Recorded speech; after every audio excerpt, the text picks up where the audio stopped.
convido Francisco Neves, que é superintendente do Instituto Ronald McDonald.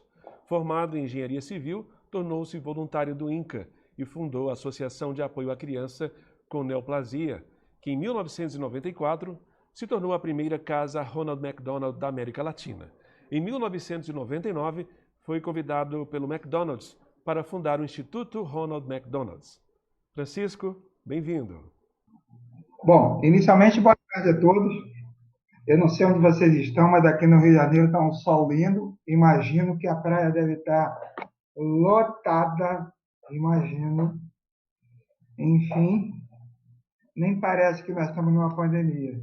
Mas vamos lá, festejando aí mais um aniversário da independência do Brasil, falando de um tema que é super pertinente na nossa vida, né? Pelo menos na minha, já há mais de, sei lá, quase 30 anos, vou fazer agora. E eu fico muito feliz, ao mesmo tempo.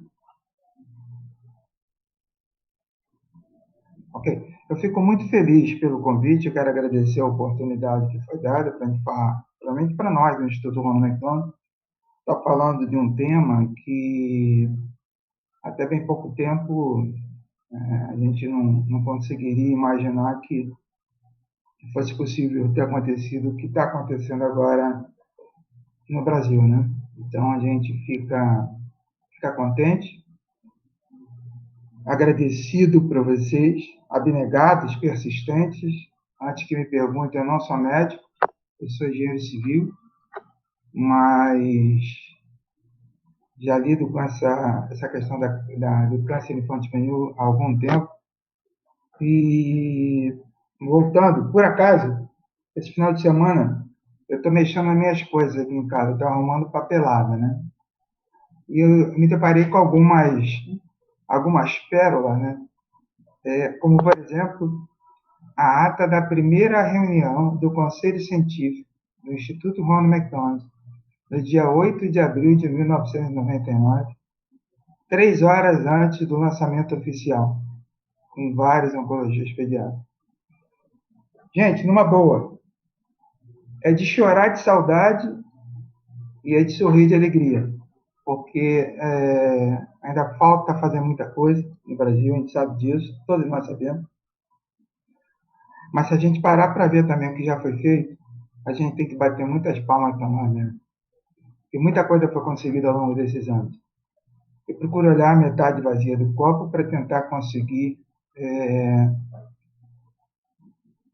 mais desafios para nós e mais resultados. Mas olhar para a parte cheia, para mim, do copo, quando ele estava meio vazio, bem vazio, é um motivo de muita satisfação. Eu fico muito feliz, mais uma vez, de estar aqui hoje com vocês, num feriado, com muita alegria e satisfação. Estou vendo aqui o horário, tá? De falar de um tema tão importante quanto esse. Bom, eu vou falar sobre Política Nacional de Atenção Oncológica. É um tema novo. Tenho incumbido de trazer essas informações que a gente tem até hoje, até o momento, né, para vocês. Mas também não quero perder muito tempo, não, para a gente poder depois bater um papinho melhor.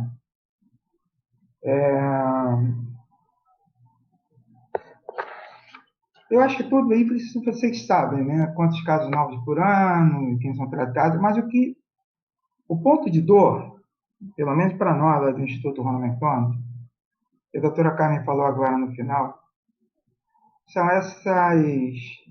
esses 30% de crianças que provavelmente podem estar morrendo sem ter chance de diagnóstico e sem tratamento. São dados que a gente conseguiu o ano passado com o Instituto Nacional de Câncer, a Marceli junto com a Viviane, a doutora Marceli junto com a Viviane, que trabalha comigo no Instituto, e com a Carla também, a gente conseguiu montar esse panorama. Ou seja, quando a gente fala que as chances de cura no Brasil, e essa aqui eu queria mostrar para vocês a metade cheia, tá, do copo. No primeiro MEC Dia Feliz, a chance de cura é em torno de 35%, em 2002 chegou a 48%, em 2018 estava em 64%, E isso aqui é o que a gente persegue, eu vou falar já já sobre isso. Mas eu queria falar sobre esse 35 a 64, quase que duplicou. E não é óbvio que não foi por conta do MEC Feliz, é óbvio que não foi por conta só do Instituto, foi por conta de uma série de fatores que a gente conseguiu trabalhar ao longo desse tempo. Mas é óbvio que também tem toda a mobilização nossa, tem todo um trabalho que foi feito, começou lá atrás, os médicos abnegados, depois com voluntários, depois a união dos voluntários com os médicos, depois vem, junto com a SABOP, né, eu estou falando, Sociedade Brasileira de Oncologia Pediátrica, depois vem a Universo, depois vem a UNIAC, depois vem a CONIAC, que é a Confederação Nacional, depois veio o INCA, e quando a gente olha para esses resultados, a gente celebra bastante e as pessoas dizem para nós: vocês estão satisfeitos? Eu não. Eu quero mais. Eu, o Chico e a equipe do Instituto, a gente quer mais. Por que a gente quer mais? Porque se a gente reparar aqui ao lado, os países com alto IDH, Índice de Desenvolvimento Humano, eles já chegam nos 85%. Eles podem alcançar 85%. Isso não é média. Estou falando que eles podem alcançar. Como o Brasil não é média, 64%. É bom que se diga, quando a gente fala em 64%, a gente está falando dos casos que são tratados. Não, nós estamos excluindo aqueles 30%. Se a gente somar esses 30% que não tem tratamento hoje, isso aqui desaba lá para 40%, 50% dos casos estimados. É uma conta meio doida de se fazer, porque até que não dá para se comparar. Estimativa com realizado. A gente sabe que não é muito por aí. Mas nós, do Instituto Ronald McDonald, estamos empenhados em ver o que esses países fizeram e alcançar pelo menos próximo disso. Uma vez disseram para mim assim: mas se a gente não chegar a 85, vai criar uma expectativa. Ele pode criar uma expectativa. E se eu não der 85, vai dar quanto? 80? Estou satisfeito. Uma vez eu aprendi com o presidente do McDonald's, estava recém-chegado ao Brasil, que a nossa meta era chegar nos 10 milhões de reais, né, que dia feliz. Eu disse assim: Chico, eu não estou satisfeito. Eu quero chegar nos 11 milhões. Eu falei: 11 milhões não dá, Marcelo, é inviável. Não, mas vamos fazer. Bom, nossa meta era 10 milhões de reais.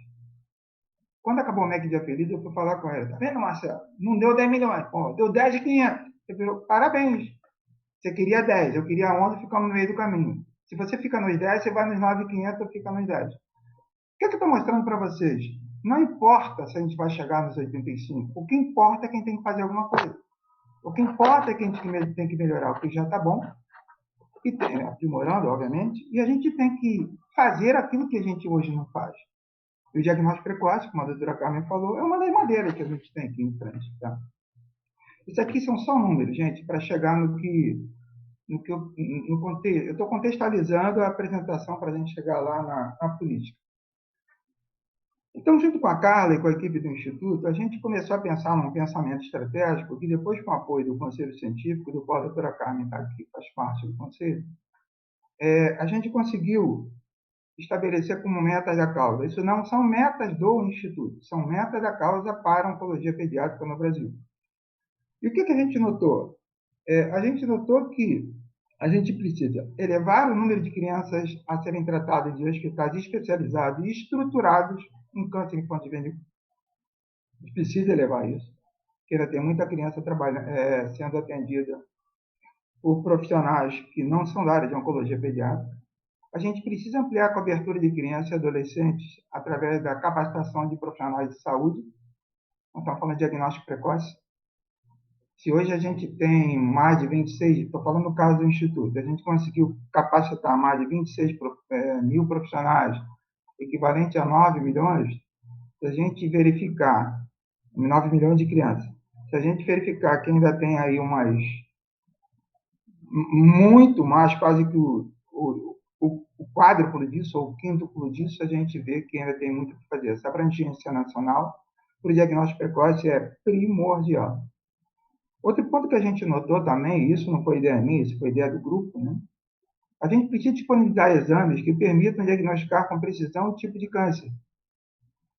Porque a gente sabe, vocês sabem, na verdade, né? Essas informações chegam até nós, que muitas vezes ainda existem diagnósticos errados ou não precisos, vamos chamar dessa maneira, errado não termo, não precisos, que pode acarretar numa chance de cura menor para a criança. Outro, aumentar a adesão a pesquisas clínicas e adesão aos protocolos clínicos. Estamos aí com o SOBOP, a gente apoia a Central Informatizada de Oncologia Pediátrica e nota a importância dos protocolos.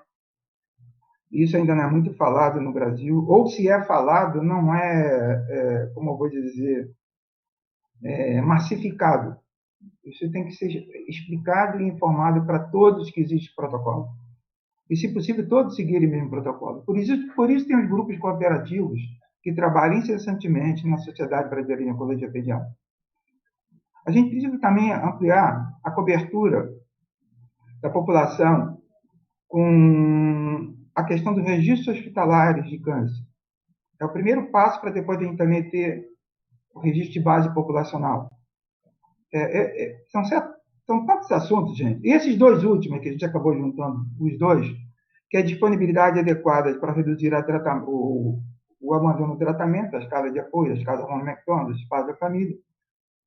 E a gente usa essa palavra no Brasil, na verdade lá fora se usa cuidados paliativos, mas são todas as ações que se fazem, cuidados centrados na família, para que a gente possa minimizar o sofrimento físico e emocional e social, desde o diagnóstico até a alta médica. É por isso que a nossa missão, a missão do Instituto Ronald McDonald, ela é promover a saúde e a qualidade de vida para crianças e adolescentes com câncer.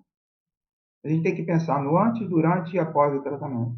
Essas crianças têm que ser inseridas, porque elas virão a ser cidadãos do Brasil e, com certeza, vão fazer merecem essa chance. Até porque os indicadores já estão mostrando que elas têm uma sobrevida muito grande hoje no Brasil. E, o ano passado, foi lançada a Frente Parlamentar de Prevenção e Combate ao Câncer. Não foi feita pelo Instituto, é bom que se diga isso. Isso foi uma frente parlamentar liderada pelo Dr. Algemir Bruneto, do Instituto do Câncer Infantil, Porto Alegre. Ele é muito amigo do deputado Vigo Nunes e o deputado do PSL ligado ao governo federal. E a frente parlamentar, ela teve adesão, e aí que eu acho legal. Às vezes a gente não sabe a força que tem. Essa frente parlamentar foi assinada por 211 deputados federais, dos mais variados partidos, etnia, raças, gêneros. Ali, no dia que a gente fez o lançamento, a gente viu as vibes que existem, as tribos que existem, a gama que existe de diversidade de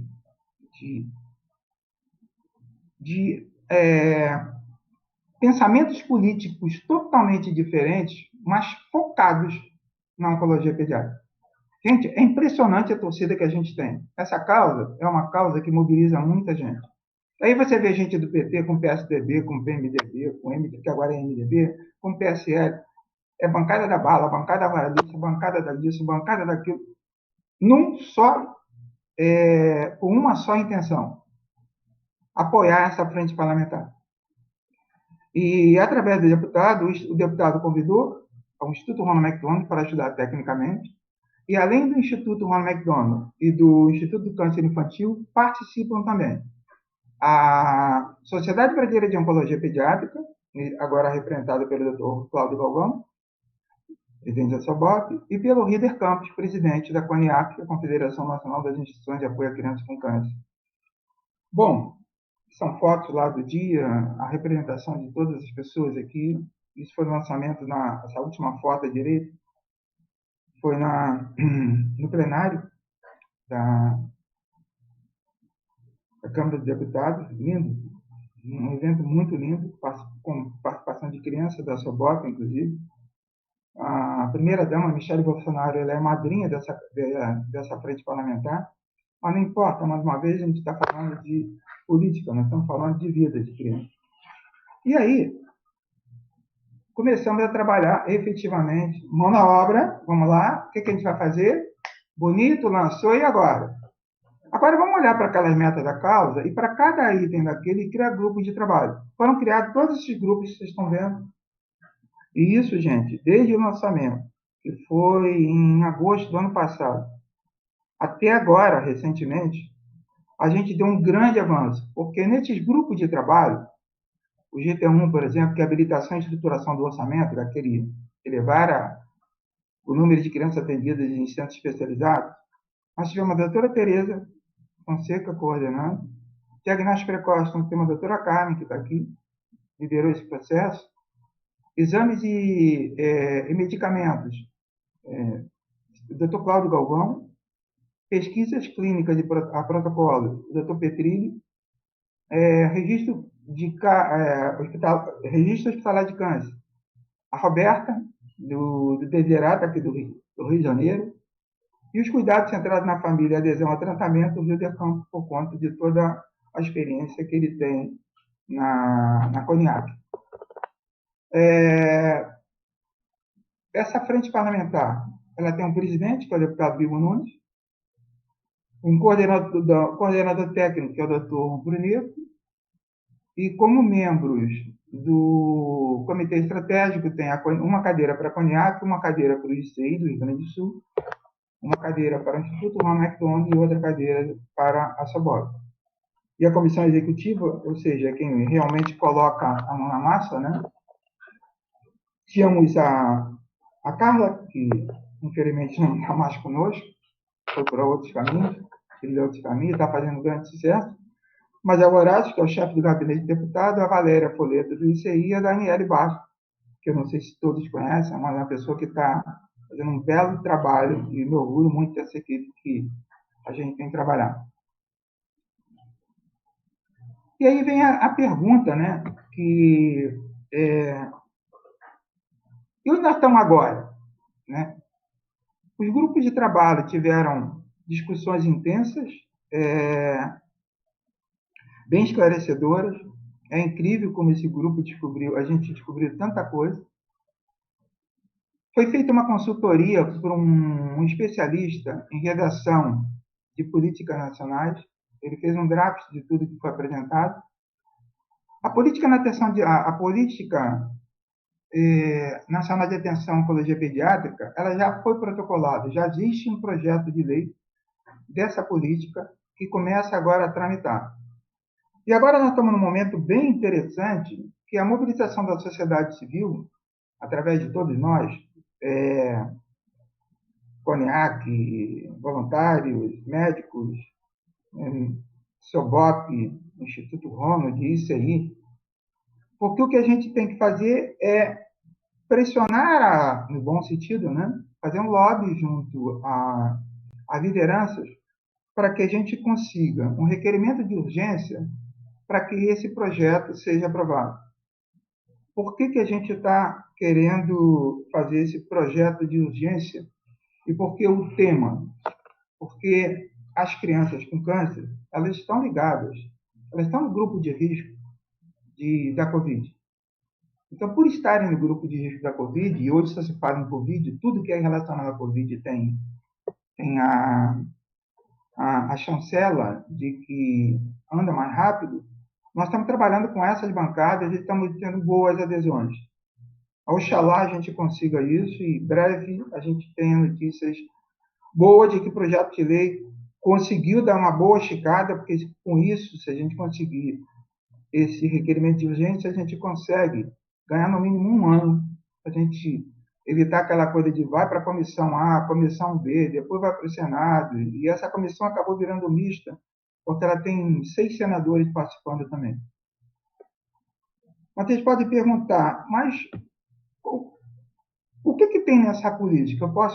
Essa apresentação foi encaminhada para a doutora Sandra, ela está à disposição dos senhores, todos que quiserem, das senhoras também.